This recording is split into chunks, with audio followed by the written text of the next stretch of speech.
Kita cek dulu identitasnya. Nama lengkap Dedi Mulyadi. Lahirnya di mana? 12 April 1991. Agama Islam? Islam ya. Kelamin laki-laki, Indonesia. Tempat tinggal? Kampung Praja, Desa Sawah, Kecamatan Pertuan, Kabupaten Purwakarta. Pekerjaan? Hari ini tani. Anggota DPR terpilih. Ya. Ya. Kenal dengan pemohon? Kenal. Sebelumnya kenal? Kenal. Ada hubungan keluarga? Tidak ada. Hubungan pekerjaan? Tidak ada. Tidak ada ya. Nanti disumpah sebelum memberikan keterangan. Teguh Wijaya. Teguh Wijaya lahir di mana? Di Cirebon, Tanggal, bulan, tahun? 15 Mei 1998. Laki-laki, Indonesia, tempat tinggal di Tinggal di Karya Bakti. RT RW, RT 5 Kelurahan, Karya Muda, Kecamatan, Sambi. Kota Cirebon. Agama Islam, Iya. pekerjaan. Dan dulu Kenal dengan pemohon? kenal Dengan Saka Tata? kenal Kenal. Ada hubungan keluarga? Hubungan pekerjaan? Nggak ada ya. Disumpah ya sebelum memberikan keterangan. Silahkan berdiri berdua.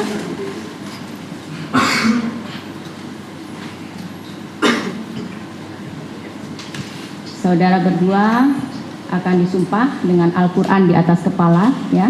Ikuti lafal sumpah yang saya ucapkan. Bismillahirrahmanirrahim. Bismillahirrahmanirrahim. Bareng-bareng ya, diulang lagi.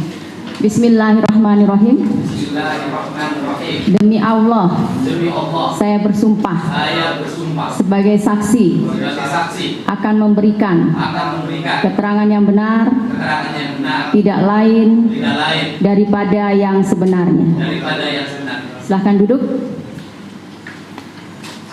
Jadi saudara berdua sekarang sudah menjadi kami panggil saksi ya untuk memberikan keterangan dalam perkara peninjauan kembali ini. Ini akan didengarkan keterangannya secara bersama-sama. Yang mana yang lebih dulu yang mau didengarkan? Nanti kami Oke. Pindah di Jadi Pak Dedi. para saksi nanti dengarkan pertanyaan dari kuasa pemohon ya. Silakan dari kuasa pemohon. terima kasih yang mulia. Yang saya muliakan Pak Dedi dan Mas Teguh. Kami mengenal Pak Dedi adalah mantan Bupati Purwakarta, mantan anggota DPRD Purwakarta, mantan anggota DPR RI. Beliau adalah tokoh masyarakat Sunda, Jawa Barat, dan juga tokoh nasional. Dalam agenda terakhir ini, kami melihat beberapa aktivitas Bapak yang harusnya ikut kampanye menjadi calon gubernur, tapi kok sangat fokus turun ke kota Cirebon. Kemudian beberapa hasil wawancara Bapak itu sangat mengejutkan dunia keadilan Indonesia dengan ditemukan beberapa fakta-fakta nyata, pengakuan-pengakuan dan pencabutan-pencabutan berita acara, keterangan baik di kepolisian maupun di pengadilan dalam satu kasus yang bernama kematian Vina dan Eki. Hal ini menurut kami sebagai tim pengacara sangat membutuhkan kesaksian dari Bapak, karena kesaksian ini akan menjadi novum bagi kami untuk memperjuangkan hak dan keadilan Indonesia pada umum. Pertanyaan kami kepada Pak Dedi, kami ucapkan terima kasih. Semoga Bapak tidak terganggu kenyamanannya harus rapat hari ini. Kami benar-benar mengucapkan terima kasih. Semoga Allah membalas kebaikan Bapak. Pak Dedi Mulyadi, saudara saksi, apakah saudara mengerti kenapa saudara kami undang di hari ini? Saya mengerti diundang hari ini untuk memberikan keterangan, kesaksian apa yang saya ketahui. Kira-kira kasus apa Pak yang lagi kita panggil sesuai undangan kami? Mengajukan peninjauan kembali terhadap Adinda Sakatatal terhadap ponis yang pernah dia jalani.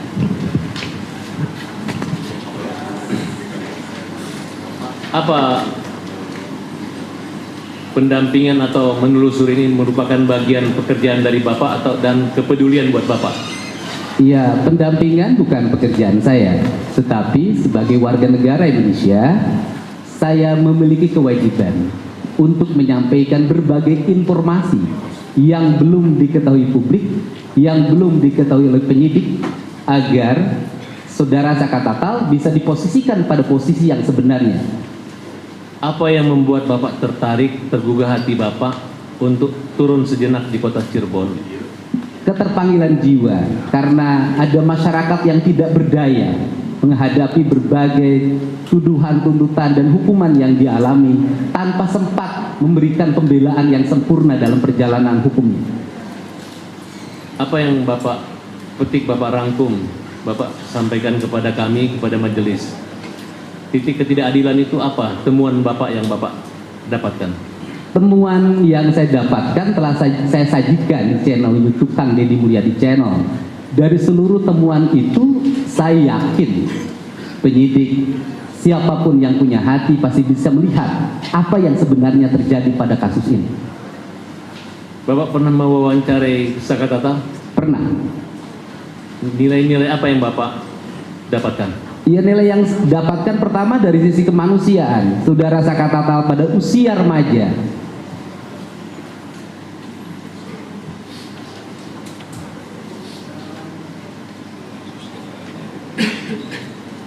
tidak bisa menikmati masa remaja.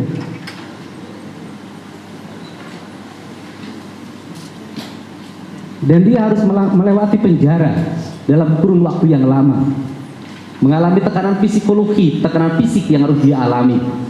Dan yang saya kagumi adalah setelah bebas, dia menyatakan menggugat pada negara bahwa dia tidak bersalah. Sikap ini adalah sikap patriotik anak muda Indonesia yang harus menjadi contoh. Bapak bertemu keluarganya, kakaknya, ibunya? Saya tidak hanya bertemu kakaknya. Bertemu kakaknya waktu pertama kali saya berkunjung dan bertemu saudaranya bernama Sadikun. Pak Deddy pernah ke rumahnya? Saya pernah ke rumahnya. Ada motor atau ada kekayaan atau nilai-nilai sosial yang tinggi di situ yang Bapak temukan? Iya, saya lihat hanya ada rumah yang dalam posisi ya rumah yang sangat jelek. Kemudian berapa orang yang sudah Bapak wawancarai saat itu? Kalau sampai saat ini mungkin sudah puluhan ya, saya sudah tidak bisa menghitung. Tetapi yang menyangkut Sakatatal yaitu mencoba memahami peristiwa apa yang dialami oleh saudara Sakatatal pada tanggal 27 Agustus 2016. Apa yang saudara ketahui berdasarkan informasi yang diwawancarai tentang keberadaan Sakatatal tahun 2016 tersebut? Dari channel yang saya ungkapkan ke publik, pada tanggal 27 Agustus 2016, saudara Sakatatal berada di rumah. Dia berada di rumah neneknya dan berada di rumah Sadikun. Kemudian pada waktu itu dia nongkrong-nongkrong sampai malam hari di rumahnya Sadikun. Pada waktu itu ada motor saudara Irfan yang mogok karena mengalami gangguan kabilator. Kemudian motor yang mogok itu diteleponlah yang punya bengkel bernama Heri oleh Sadikun untuk apakah bisa memperbaiki motor Irfan, dan Heri mengatakan bisa. Kisaran pukul 10 malam mereka menceritakan pergi bersama-sama. Satu, saudara Sakatatal dibonceng oleh Sadikun. Yang kedua, saudara Irfan membawa motor yang mogoknya sendiri. Yang ketiga, saudara Raja almarhum membonceng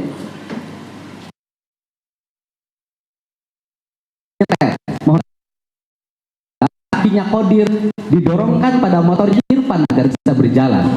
Kemudian setelah mereka berangkat masuk ke flyover. Di flyover itu Sadikun menceritakan ada kerumunan orang, ada polisi di situ, dan Sadikun berkesimpulan bahwa itu adalah operasi tilang. Sehingga karena dia tidak bawa surat-surat motor, dia tidak jadi lewat ke flyover, dia turun ke jalan arteri yang bawah. Kemudian mereka akhirnya sampailah ke bengkel Heri, dan bengkel Herinya motornya diperbaiki. Dari seluruh rangkaian yang saya lakukan bersifat mendadak, dalam bahasa hukumnya mungkin rekonstruksi, kalau saya tidak punya kewenangan untuk itu. Semua alur berjalan sempurna, tidak ada yang satu sama lain saling bertentangan. Kalau mereka berbohong, membuat skenario, saya pikir tidak akan bisa melakukan menceritakan sebuah rangkaian perjalanan seperti itu. Cara seperti itu hanya bisa dilakukan oleh orang-orang yang benar dan jujur dalam menyampaikannya. Yang Bapak temukan wawancara dengan siapa yang mendukung keterangan Bapak ini? Apakah Teguh? Wawancara yang waktu itu semua diwawancara. Ya, yang intinya yang mengetahui keberadaan Saka. Saka itu yang pertama, Sadikun. Kemudian yang kedua, Kodir, yang sekarang kakinya patah karena saya berkunjung ke rumah Kodir langsung. Kemudian yang ketiga, Irfan. Yang empat, Heri yang punya bengkel. Dan saya bertanya pada mereka, kenapa seluruh pernyataan ini tidak disampaikan dulu pada sewaktu sidang? Mereka menjawab, kami menyampaikan, cuman diabaikan. Ada pertanyaan hukum kami yang kami pertanyakan adalah, kenapa pernyataan mereka di muka hukum yang diambil di atas sumpah oleh hakim itu diabaikan, sedangkan saudara Dede dan Aep yang tidak menyampaikan di depan majelis hakim dan tidak diambil di atas sumpah justru dijadikan dasar putusan? Dari beberapa kejadian atau wawancara itu, saya mendengar Bapak mencari Aep dan Dede. Apa yang Bapak temukan dari pencarian itu? Sebenarnya tidak mencari. Saya wawancara Aep waktu yang pertama. Kemudian Aep menyampaikan bahwa dia apa yang dia lihat, apa yang dia dengar, itulah yang sebenarnya. Kemudian berbulan-bulan setelah itu, mungkin 3 bulan, 2 bulan, datanglah Dede. Yang datang ke saya itu bukan dedenya, tapi kakaknya. Kakaknya datang ke saya bahwa Dede ingin menyampaikan sesuatu pada Pak Dedi. Kenapa pada saya? Karena sulit kepada yang lain menjamin keamanannya, menjamin dirinya. Akhirnya kami menjemput Dede ke Tangerang pada hari Sabtu. Kemudian setelah itu Dede langsung jam 4 ketemu saya, langsung memberikan pernyataan bahwa dia itu pada waktu itu berbohong. Dia tidak melihat gerombolan orang untuk menggunakan motor, melakukan pelemparan dan sebagainya. Jarak antara warung Madura ke tempat anak-anak nongkrong itu setelah diukur oleh Dede, menurut dia jaraknya 150 meter. Artinya kalau dalam BAP itu kan dia hanya melihat keterangan dari jarak 50 meter, kemudian tidak, karena ketakutan dia pergi lari, kabur. Iya. Artinya itu kita anggap tidak mungkin lah. Dan saudara Dede juga menyatakan itu adalah arahan dari Rudiana. Coba Bapak gali sedikit pengakuan daripada Dede. Ya, kalau pengakuan dari Dede kan sudah disampaikan di channel YouTube saya. Saya pikir tinggal itu saja dilihat. Dan masih ada, sudah disampaikan. Terus di Peradi pernah Bapak hadirkan juga Dede? Sudah dihadirkan, di konferensi persnya ada. Saya pikir majelis JPU sudah bisa melihat dan mengakses di berbagai berita media juga muncul. Saya butuh pengulangan lagi Pak. Kira-kira apa yang disampaikan Dede tentang peristiwa itu? Yang disampaikan oleh Dede pada Iya. Yang disampaikan oleh Dede pada peristiwa itu bahwa saudara Dede dijemput. Saudara Aep minta dijemput oleh saudara Dede untuk untuk diantar ke Polresta. Ya. Kemudian ada pertemuan nggak antara Dede dengan Rudiana? Kalau pengakuan Dede, ada pertemuan di situ sebelum diperiksa. Itu pengakuan Dede. Artinya menurut Dede semua keterangan yang disampaikan itu adalah arahan dari Rudiana. Menurut Dede di channel YouTube saya seperti itu. Apa benar menurut Dede tidak pernah datang ke pengadilan dan yang melarang datang ke pengadilan itu adalah Rudiana? Di channel YouTube saya dan di berbagai channel media seperti itu jawabannya. Apa kesimpulan Bapak tentang peristiwa pengakuan Dede tersebut? Kesimpulan saya dalam peristiwa pengakuan Dede bahwa Dede tidak mengetahui peristiwa pengejaran dan Dede memastikan pada malam itu tidak ada kerumunan orang di depan SMP 11, tidak ada anak-anak bergerombol di gang SMP 11 pada malam itu. Tidak ada peristiwa pengejaran, dan Dede setelah membeli rokok kembali lagi mengantar AF ke tempat pencucian mobil. Tekanan-tekanan batin apa yang membuat Dede itu mau jujur sama Pak Dedi? Dia mengatakan selama 8 tahun tersiksa hidupnya. Dia mengalami problem psikologi dalam dirinya, hidupnya seperti mengalami ketakutan. Saya dengar ada ungkapan bahwa Dede siap dipenjara untuk menebus kesalahannya. Coba Bapak jelaskan. Iya, Dede berulang-ulang saya nanya, kamu bohong atau tidak? Dia katakan, saya tidak berbohong. Pernyataan Dede sudah disampaikan di depan notaris. Dan nanti sebentar lagi akan kita legalisir di pengadilan negeri. Karena ini erat kaitannya dengan saya mendapat informasi bahwa Bapak dilaporkan oleh AEP, Bapak dan Pak Dedi dan Dede dilaporkan. Iya. Ini menyangkut seolah-olah menghalangi merintangan dan berbohong, kira-kira penyidikan. Tapi saya yakin apa yang Bapak lakukan itu bukan suatu kejahatan. Iya, yang saya lakukan hanya ingin menyampaikan informasi tentang sebuah peristiwa secara terbuka, dan semuanya ingin diuji lewat lembaga peradilan, karena saudara AF dan Dede sebelum saudara Dede bertemu saya sudah dilaporkan ke Mabes Polri oleh keluarga terpidana atas dugaan kesaksian palsu. Sedikit lagi, bisa tidak Bapak mengungkapkan atau menyebutkan siapa-siapa orang yang mengalami penyiksaan yang Bapak wawancarai, baik yang sudah keluar dari penjara selain Tata ataupun siapa yang pernah Bapak wawancarai? Kalau diwawancarai musuh di channel tidak ada, kalau yang di dalam, karena kan aturannya kan tidak boleh. Yang saya hanya mewawancarai kan yang di luar. Ya, yang di luar. Yang di luar itu diantaranya saudara Aldi, adiknya dari Eka. Apa cerita Aldi kepada Bapak? Sama, bahwa dia mengalami penyiksaan yang luar biasa, kemudian dia berhenti disiksa karena Eka-nya menyampaikan bahwa saya pelakunya, kemudian kamu bukan pelakunya, untuk menyelamatkan adiknya. Oke. Kalau yang Bapak ketahui tentang Teguh ini bagaimana Pak? Saudara Teguh adalah orang yang datang ke rumah saya untuk menyampaikan peristiwa yang sebenarnya, karena waktu itu saudara Teguh pada saat tanggal 27 Agustus 2016 itu bersama-sama terpidana yang lain. Pertama dia berkumpul di rumah Bu Nining, karena Bu Nining merasa bising, kemudian diusir, pindahlah ke rumah Hadi. Malamnya mereka tidur di rumah anaknya Pak RT Pasren. Di keterangan di 2016 saudara Teguh menyampaikan bahwa dia itu kan pada kisaran jam 10, setengah jam 9 itu beli nasi kuning. Sepulang beli nasi kuning langsung ke rumah Hadi, dan kemudian nginep di rumah RT Pasren. Tetapi pada waktu BAP 2016 saudara Teguh diarahkan, menurut keterangan saudara Teguh pada channel YouTube saya, bahwa saudara Teguh sepulang dari beli nasi kuning langsung pulang ke rumah dan tidur. Saudara saksi tahu kalau saudara Teguh sudah mencabut keterangan saksi beliau?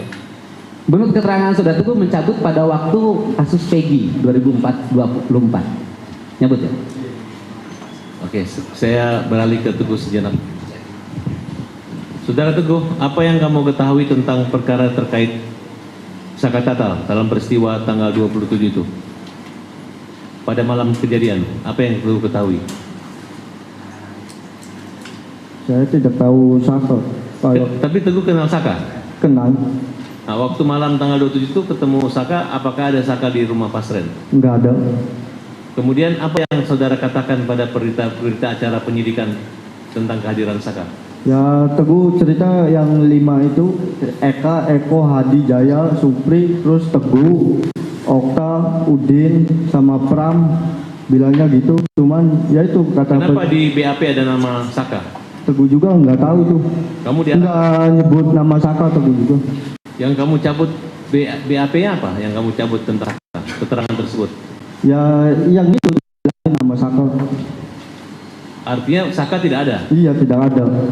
Kenapa mengatakan ada?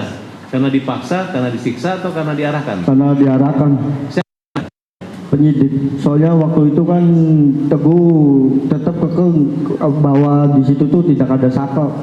Artinya kalau saat ini Saka mengatakan dia memang tidak ada di tempat pada masa pembunuhan itu, kejadian itu benar menurut Teguh? Tidak. Bukan, maksudnya kalau Saka kan sekarang mengingkari bahwa dari dulu dia mengatakan dia tidak terlibat bersama kelima orang tersebut. Iya. Apakah betul? Betul. Jadi apa yang Teguh katakan di kepolisian saat itu tidak benar? Iya, bohong. Sudah dicabut Sudah. di pengadilan? Kalau pengadilan belum. Waktu keterangan saksi di Polda atau di peradilan di Pengadilan Negeri Bandung? Kalau nyabutnya baru di Polda aja. Oh, tapi belum pernah ke pengadilan? Pengadilan pernah, cuman Teguh kan cerita ya itu yang 5 itu pas nyampe di beli nasi kuning balik lagi ke rumah Adi, terus tuh diberhentikan. Kamu udah tidak sesuai dengan BAP. Saya ingat Teguh waktu di 2016. Coba ulangi, yang pelan-pelan ngomongnya. Jangan gugup, tenang dulu. Tarik nafas dulu. Waktu Teguh di pengadilan kan bilang bahwa Teguh tuh jam 8 ke warung Ibu Nining bertemu dengan Eka, Jaya, Supri, Eko, Eka, Teguh, Udin, Okta, Pram. Terus di rumah Ibu Nining pindah ke rumah Hadi sekitar jam 9. Terus sekitar jam 9 tuh Teguh beli nasi kuning, balik lagi sekitar 15 menit nyampe ke rumah Adi, ketemu lagi sama yang 8 itu. Lalu Teguh sekitar jam 10 tuh kembali tidurlah ke rumah Pak RT. Tapi memang ada menginap di rumah Pak RT itu benar? Benar ada. Terpidana itu betul? Ada. Kenapa diingkari oleh Kapi dan Pak RT? Ya nggak tahu juga. Kamu yakin bahwa mereka memang di rumah Pak RT? Saya yakin. Ketika kamu mendengar Pak RT mengatakan tidak mengenal dan tidak ada di situ, tidak ada nginap-nginap, apa pendapat kamu? Kan diingkari, kan Iya. kamu ada di rumahnya Pak RT, betul? Bersama 5 orang itu tanpa Saka kan? Iya. Nah, terus Pak RT tidak mengaku. Ya Teguh tetap bilang tidur di situ, terus ya lalu diarahkan pulang ke rumah Pram. Kapi kenal? Hah? Kapi, anak Pak RT, anak Ya pasar. tahu aja, cuman nggak terlalu dekat. Oke.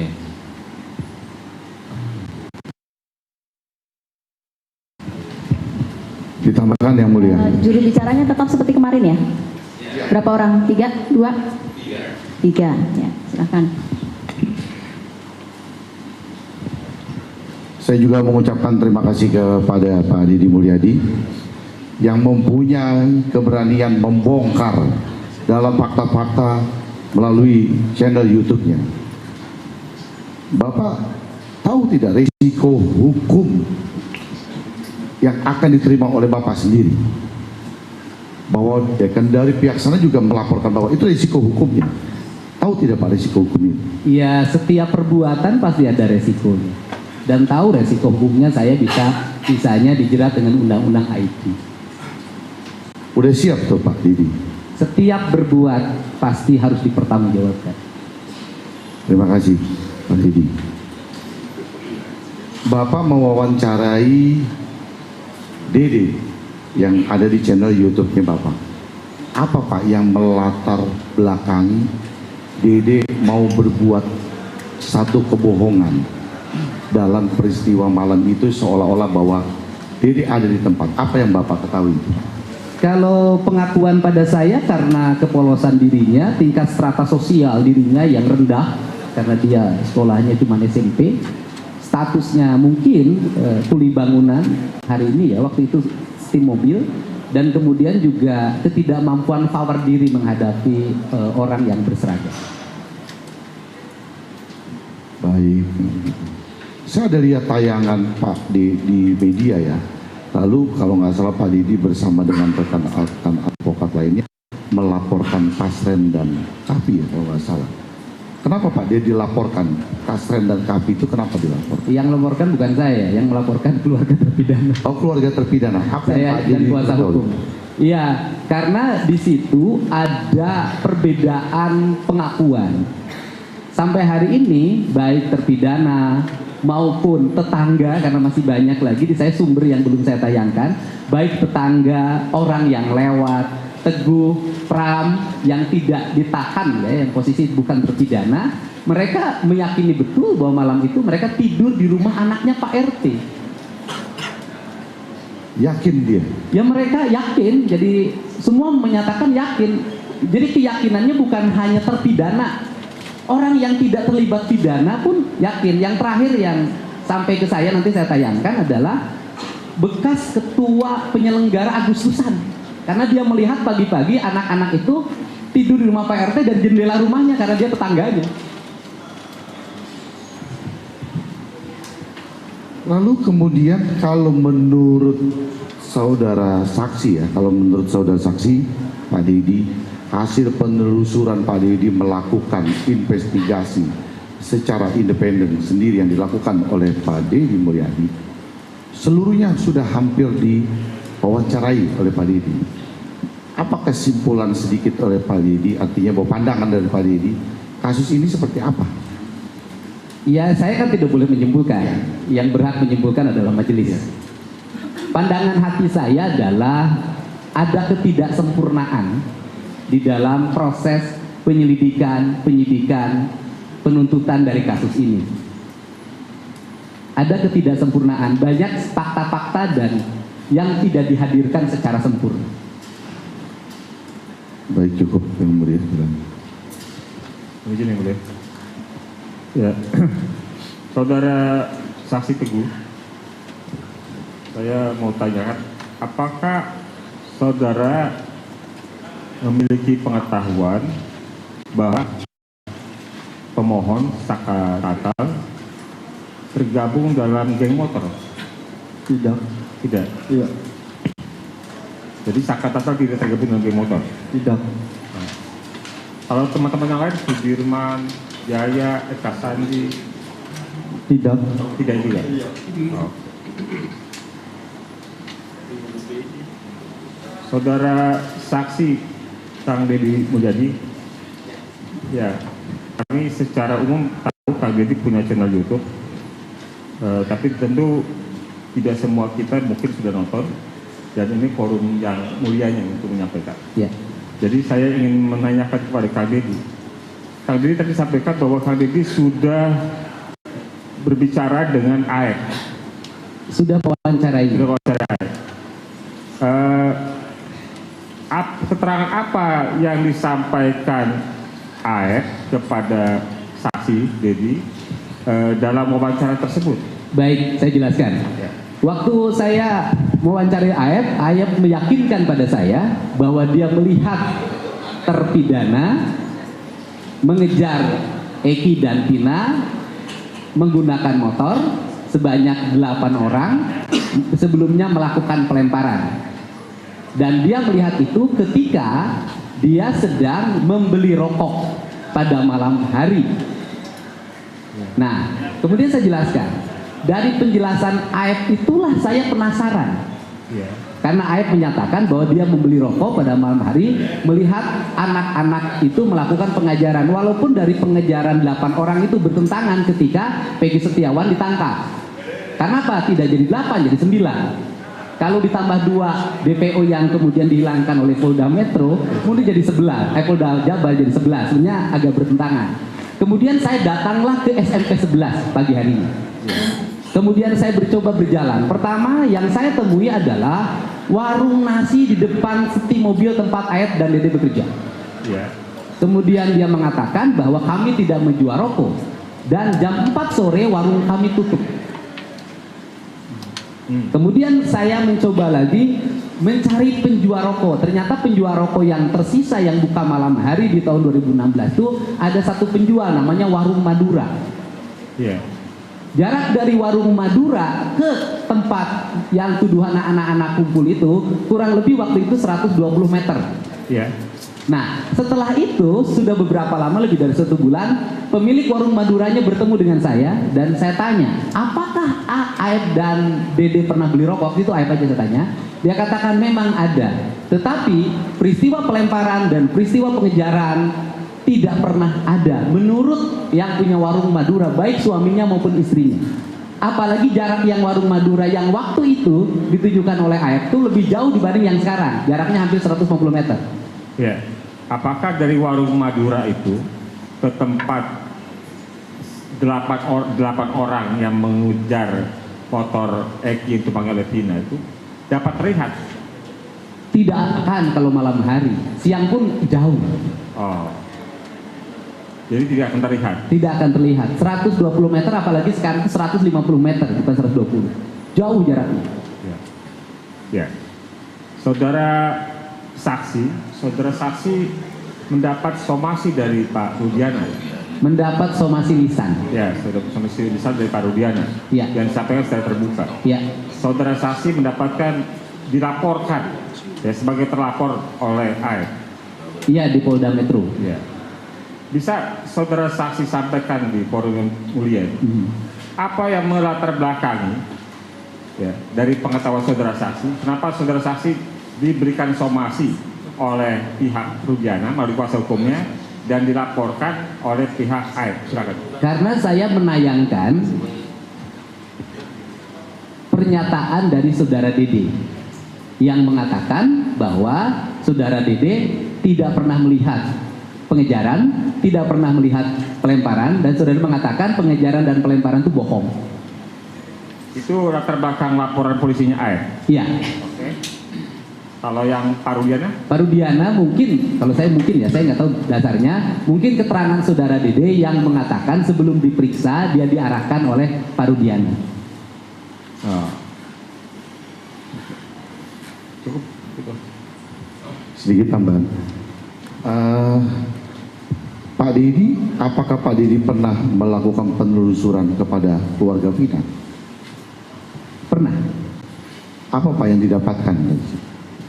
Yang didapatkan yang pertama bahwa penjelasan dari ibunya Peggy pada waktu peristiwa tanggal 27 Agustus 2016, Peggy tidak berada di rumah tapi berada di Bandung bekerja dengan bapak. Vina. Vina. Iya, keluarga Vina.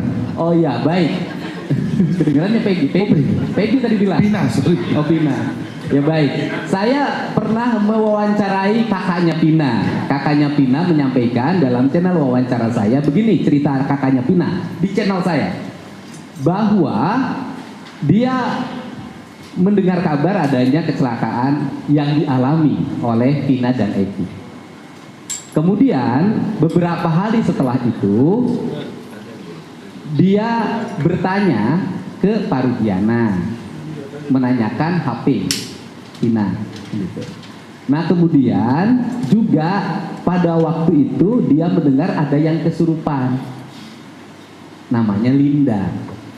Yang kesurupan itu kemudian menurut di channel saya, mudah-mudahan tinggal dilihat, menurut kakaknya Vina itu direkam. Rekamannya diberikan pada Pak Rudiana. Nah dari rekaman itu di kesurupan itu menunjukkan bahwa Vina itu meninggal bukan karena kecelakaan, tapi karena dibunuh, kan gitu. Dan menyebut nama orang, menyebutnya Egi di rekaman YouTube saya itu sambil menunjuk-nunjuk seperti ini, gitu. Itu.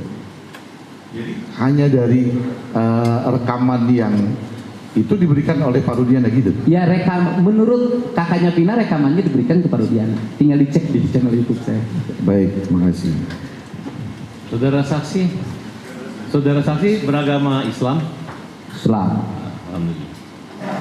Sepengetahuan saudara saksi percaya nggak dengan kesurupan? Saya tidak percaya. Karena apakah dengan kesurupan saudari Vina ini mengarahkan saudari percaya dengan apakah latar belakang itu sehingga saudara ikut juga menjadi bagian penuntun arah kesurupan tersebut? Dari sisi sains yang saya miliki dan keyakinan yang saya miliki, saya tidak percaya adanya kesurupan. Kesurupan hanya dialami oleh orang-orang yang mengalami lemah dalam mental. Artinya kesurupan dalam Vina yang dalam Dinda itu saudara kesampingkan ya? Tidak percaya terhadap kesurupan. Baik. Kan karena nanti ruhnya nggak bisa dihadirkan di pengadilan. Oke, saudara saksi, pertanyaan saya, kabar. Sejauh apa saudara saksi mengenal Dede? Apakah mengenal juga saudaranya atau orang tuanya? Baru mengenal sekarang setelah dia datang ke rumah. Tidak. Saya perlu informasi, katanya ayahnya Dede sering berkomunikasi dengan Pak Dede. Oh tidak pernah, ayahnya kan sudah meninggal, kesurupan kan. Ayahnya Aib. Ayahnya Aib. Ayahnya Aib itu warga Purwakarta. Dia tinggal di desa Palinggihan. Saya waktu itu setelah Aib susah dihubungi, saya mencoba bertemu dengan ayahnya untuk bertanya Aib di mana posisinya. Dan kemudian bapaknya mengalami tekanan psikologi yang luar biasa. Apa yang diceritakan ayahnya? Mengingat anaknya ini kan bertentangan nih, karena Dede merasa diikuti sama Aib. Nah sekarang coba ceritakan kondisi fisiknya ayahnya ketika ada kesempatan. Waktu awal saya ketemu ayahnya Aib, waktu itu saya belum bertemu Dede.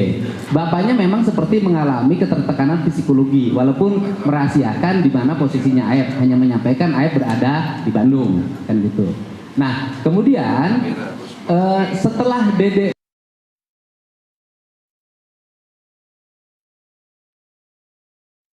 tiga hari yang lalu, ayahnya Aib datang ke saya diantar pamannya untuk menyampaikan keluhan bahwa ayahnya mengalami tekanan psikologi yang berat sehubungan dengan kesulitan untuk bertemu dengan Aib menurut ayahnya. Ayahnya secara pribadi atau seluruh keluarga Aib? Ayahnya dengan pamannya, dan tadi malam adiknya Aib yang latihan PON juga datang ke rumah. Karena ada dugaan Bapak katanya menyandrang. Channel YouTube saya tadi malam ada bapaknya bahagia. Dari kehadiran bapaknya kemudian tertiklan itu apa kesimpulan Oke, Bapak? saya sampaikan ya, karena ayahnya mengalami tekanan psikologi yang berat, maka saya menawarkan diri, Bapak, kalau tidak, agar Bapak tidak terlalu stres, ada kegiatan kerja aja di rumah saya. Dan akhirnya ayahnya menyambut dengan gembira. Dia ngurus ayam, ngurus ikan, dan bisa dilihat tadi pagi jam 5 dia sudah bangun, sudah ngasih makan ayam, sudah dalam posisi sangat tidak depresi dan happy. Dan saya katakan persoalan beda pemahaman saya dengan Aib itu urusan pribadi masing-masing, tapi urusan saya melindungi orang tua karena saya sudah tidak punya bapak agar hidupnya tenang dan nyaman, itu adalah kewajiban saya sebagai manusia. Oke, Bapak ketahui kan si Aib ini kan saksi, Ya, bukan pencuri, ya, tidak dicari. ya. Sulit tidak keluarganya menemui Aib? Ya kalau sampai hari ini sih menyampaikan ada kesulitan menemui. Artinya keluarganya Aib tidak mengetahui keberadaan Aib. Hanya menyampaikan bahwa ada di Bandung. Tapi mereka tidak mengatakan berkomunikasi terakhir ataupun curhat Aib. Nah, sekarang Aib sudah mulai telepon setelah bapaknya bareng dengan saya. Ya mudah-mudahan dengan kondisi begini Aib bisa kembali ke Dia jalan. telepon ke pamannya karena bapaknya HP-nya dimatiin, kayaknya pengen tenang. Pak Dede ada lagi yang mau disampaikan? Tidak ada. Yang mulia, maaf, kami ini kan dibagi 3 juru bicara. Saya mau mengusulkan, bisa nggak saya didemo sama tim saya untuk dapat diberi kesempatan 1 orang bertanya yang saya tunjuk. Jangan demo lagi ya, lancar aja. Oke. Tambahan sedikit yang mulia. Dan saudara saksi Pak Dedi, dari hasil penelusuran Pak Dedi membongkar fakta-fakta ini, Pak Dedi pernah dengar nggak bahwa adanya peristiwa kecelakaan dalam kasus ini? Seperti apa kalau Pak Dedi pernah dengar bahwa ini adalah kasus kecelakaan? Iya, pertama saya bukan membongkar ya. Yang membongkar itu penyidik, bukan saya. Saya menyajikan.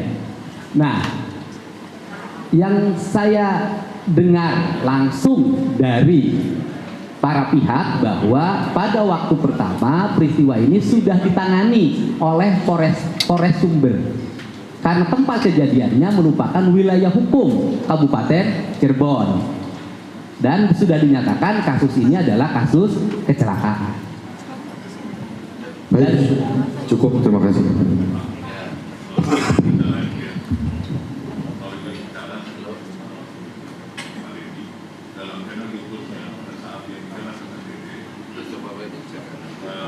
Saksi bilang bahwa siapa yang mengenai nama-nama itu diperoleh dari mana.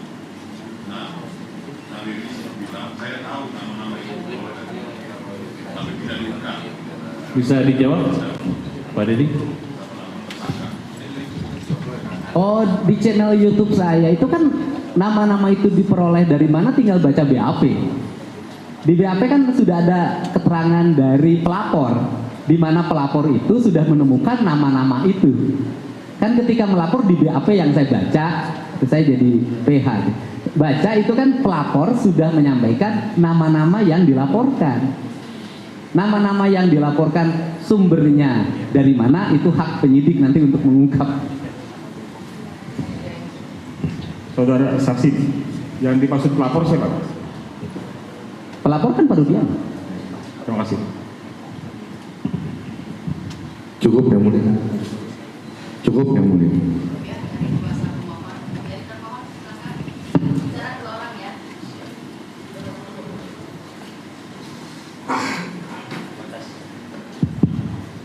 Terima kasih Yang Mulia.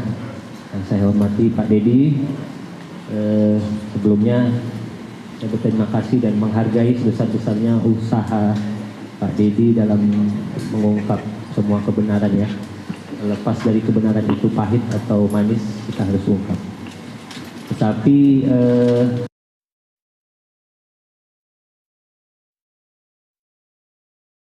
beberapa hal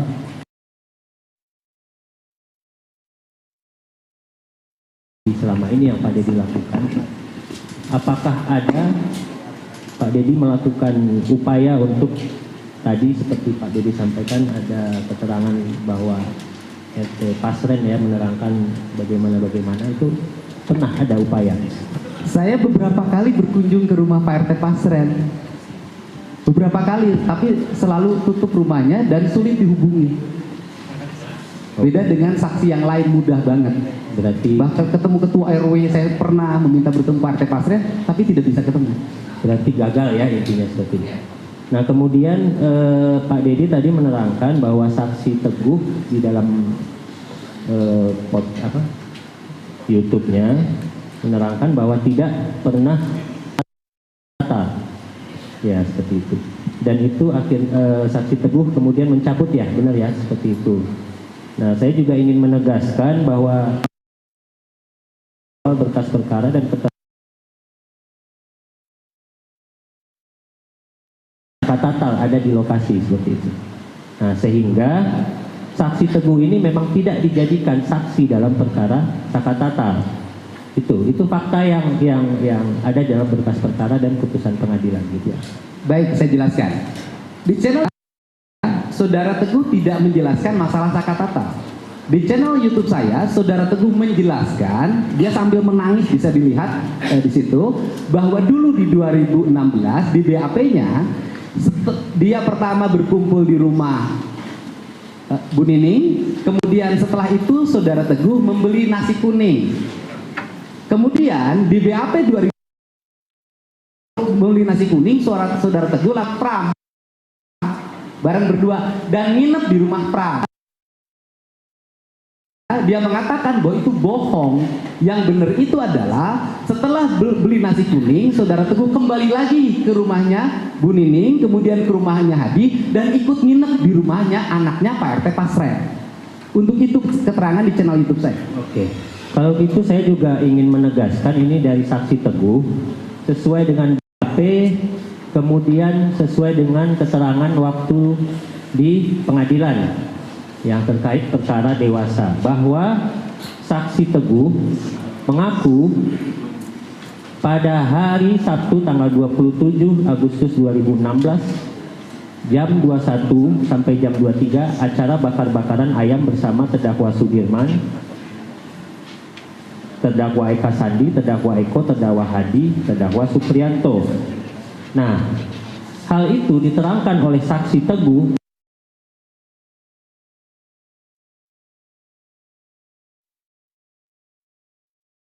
faktanya, yang mana saksi Teguh menerangkan seseorang itu adalah pengacara bernama Yu.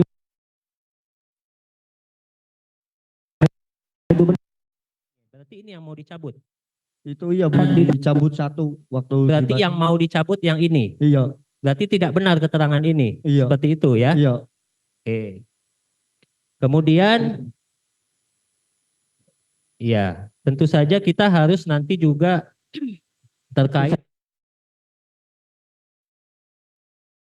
Itu keterangannya di mana? Ya Pak, ya Bu. Di putusan Bu, di putusan yang serta di mana? BAP Kan ada atas nama beberapa Teguh. putusan. Putusan Ada 3 nomor putusan. putusan nomor 4 2017 atas nama Saksi Teguh Wijaya. Di sana Saksi Teguh menerangkan seperti itu. Oke. Nah, kemudian ini mungkin kita langsung ke pokok permasalahan saja ya Pak Teddy dan Pak Teguh, karena saya pikir ini sudah terlalu melebar kemana-mana. Karena menurut kami pada awalnya memang tim dari pemohon menyatakan bahwa ini adalah kecelakaan lalu lintas tunggal. Tetapi mungkin dari sebagian besar kami ingin menegaskan apakah Pak Dedi memang bisa menyatakan bahwa itu ada kecelakaan tunggal dan memang Pak Dedi menyaksikan sendiri atau bagaimana mengetahui sendiri ada peristiwa kecelakaan seperti itu. Sebentar ya, sebelum dijawab. Ini berdasarkan cerita, ya, bukan berdasarkan ia berada di situ. Jadi, kami ingin bicara lah, ya. Jadi ini atas keterangan ini ada cerita dari orang yang bercerita, ya. Posisikan ini, jadi jangan diarahkan, jangan ditekan, jangan dipaksa untuk keterangannya, bebas. Dan supaya itu dicatat di tetap akan dicatat dalam berita acara. Semua persidangan, semua apa yang terjadi dalam persidangan tetap dicatat dalam berita acara. Terima kasih Pak. Terima kasih Pak. Terima kasih. Saya lanjutkan Pak Dedi. Dalam hal ini sebagaimana yang disampaikan oleh majelis, artinya dalam hal ini Bapak adalah sebagai saksi de audito ya, ada testimoni de audito ya, artinya yang mendengar, mengumpulkan dan sebagainya. Artinya seperti itu, bukan saksi fakta yang pada saat kejadian ada di situ, baik itu ada di tempat kecelakaan di jembatan, kemudian kejadian di showroom, di belakang showroom, kemudian kejadian mengejar dan sebagainya, Bapak tidak mengetahui secara pasti. Nah, dalam hal ini Bapak kedudukannya bukan sebagai saksi fakta, tetapi sebagai saksi testimoni de audito ya, begitu. Nah, saya ingin tanyakan tadi terkait Bapak dengan ada panggilan ingin menyampaikan bahwa mencari tahu dari keterangan saksi gitu ya, itu kan di luar persidangan, ya kan? Artinya keterangan yang disampaikan oleh mereka itu tidak disumpah, ya kan?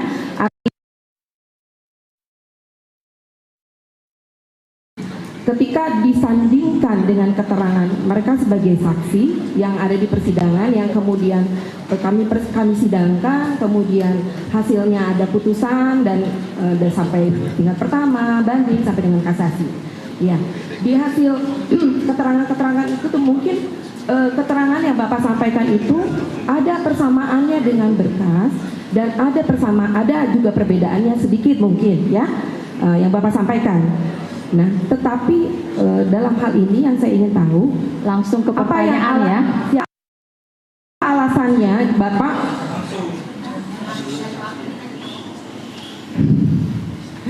apa yang menjadi alasan Bapak untuk melakukan istilahnya sendiri lah, maksudnya apa ya, melakukan pemeriksaan atau pembuktian sendiri. Tidak, artinya kan perkara ini muncul itu setelah adanya SPDP masuk ke kejaksaan, kemudian penangkapan Peggy dan sebagainya. Apa yang menjadi alasan Bapak sendiri, bukan menggandeng pihak-pihak yang berwajib, sehingga apa yang dilakukan oleh Bapak itu berdasar, mungkin itu. Baik, terima kasih ya. Dijawab. Tadi sudah dijawab ya. Jadi tolong disimak pertanyaannya. Jadi tidak ada pengulangan lagi ya. Karena ini persidangan masih ada yang lain. Kalau kita cuma berputar di sini terus nggak akan selesai, ya. Jadi tolong disimak. Begitu juga dengan kuasa pemohon, sama dua-duanya, kuasa pemohon maupun termohon. Tolong disimak pertanyaannya. Jadi jangan ada mendetail aja Bu, artinya tadi kan sudah memang mengatakan bahwa itu panggilan jiwa. Artinya maksud saya, kalaupun seperti ini kan, iya. Jadi maksud saya tadi Bapak itu melakukan itu sendiri, kenapa tidak menggandeng pihak kepolisian? Yang pertama bahwa saya tidak punya kewajiban untuk bekerja sama dengan siapapun. Karena tugas saya aja menyajikan informasi. Informasi ini bisa digunakan oleh kuasa hukum, bisa digunakan oleh jaksa, bisa digunakan oleh penyidik. Dan seluruhnya kan terbukti hari ini bahwa seluruh data informasi yang saya sampaikan bisa menjadi landasan bagi PK-nya Sakatatal. Dan nanti bisa menjadi landasan bagi PK-nya 7 terpidana. Dan kemudian para pihak yang berkeberatan terhadap berbagai kesaksian yang diduga palsu 2016 semuanya berproses, dilaporkan ke Mabes Polri. Apa yang saya lakukan sesungguhnya adalah bagian dari upaya saya untuk membantu alat penegak hukum agar mendapat informasi yang sempurna terhadap peristiwa ini. Baik, terima kasih. Sekarang untuk Pak Teguh ya. Teguh kan hadir sebagai saksi bukan di perkara Sakatatal ya, tapi di perkara yang dewasa. Betul? Betul. Betul ya. Jadi dalam hal ini Teguh tidak ada kaitannya dengan Sakatatal. Betul? Betul. Betul. Kemudian kalau untuk tadi Teguh mengatakan, Mas Teguh ini mengatakan bahwa saya mencabut keterangan dan sebagainya. Itu memang keterangan itu memang di dalam berkas perkara, memang Pak Teguh tidak menerangkan bahwa saya berada bla bla bla bla di rumah itu. Tapi itu adalah keterangan yang diminta oleh seseorang yang tadi dijelaskan oleh rekan saya. Bahwa pada waktu itu ada seseorang yang datang ke tempat untuk Pak Teguh mengatakan hal seperti itu, betul? Untuk Pak Teguh mengatakan hal seperti itu, betul? Tidak. Jadi yang ada di rumah itu siapa? Ya Pak Jokowi yang datang ke Teguh ceritain yang sebenarnya yang di rumah Bu Nini ke rumah Hadi lalu ke rumah Pak RT Pasren kontrakannya. Iya, ke rumah Pak RT Pasren. Iya. Cuma di dalam BAP kan Teguh menerangkan, disuruh menerangkan bersama dengan pelaku yang dewasa. Tapi Teguh saya tidak mau mengatakan seperti itu karena saya tidak mengatakan seperti itu. Ya, karena diarahkan sih waktu itu dari tahun 2016. Diarahkan. Terus kemudian ada dalam berita acara kan juga menerangkan Pak Teguh itu ada seseorang penasihat hukum yang datang kemudian memberikan amplop. Ada Teguh menerangkan keterangan seperti itu dalam BAP. Aslinya sih tidak ada itu. Tidak ada. Iya. Kemudian datang ke persidangan waktu menjadi saksi. Iya. Datang. Iya. Kemudian ada majelis hakim waktu itu menanyakan, termasuk dengan datangnya berbarengan bersama dengan RT Pasren tidak? Iya. Waktu itu ada majelis hakim menanyakan terkait siapa PH-nya, kemudian ada tidak menunjuk siapa PH-nya? Iya. Pengacara, maksudnya saya maaf. Pengacara yang waktu itu mendampingi ke 8 gitu. Tadi dari Penor dia bilang melebar kemana-mana, akhirnya jadi melebar kemana-mana. Sebentar ya. Jadi fokuskan, tadi kan pertanyaannya ada nggak Sakatatal di situ gitu loh. Itu maksudnya.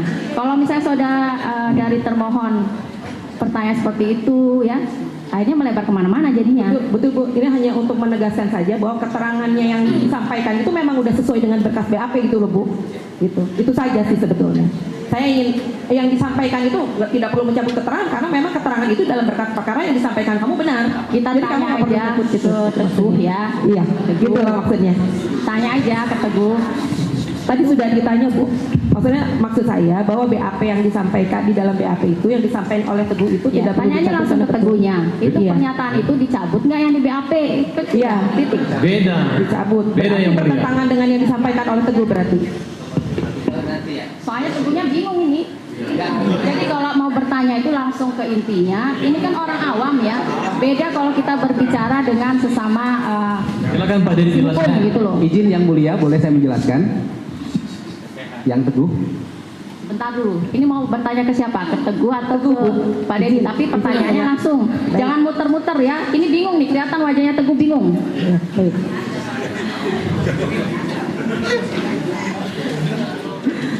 Saya tidak membuat Teguh bingung, tidak. Saya sudah menyampaikan ke channelnya Pak Dedi. Nanti Pak Dedi yang Saya hanya ingin bertanya kepada Teguh Pak. Nanti tadi kesempatan Bapak kan sudah selesai. Jadi Teguh kan menceritakan mencabut keterangan. Iya. Ya kan, mencabut keterangan bahwa saya pada waktu itu disuruh memberi keterangan saya berada di rumah berada di rumah RT Pasren, tidur di sana.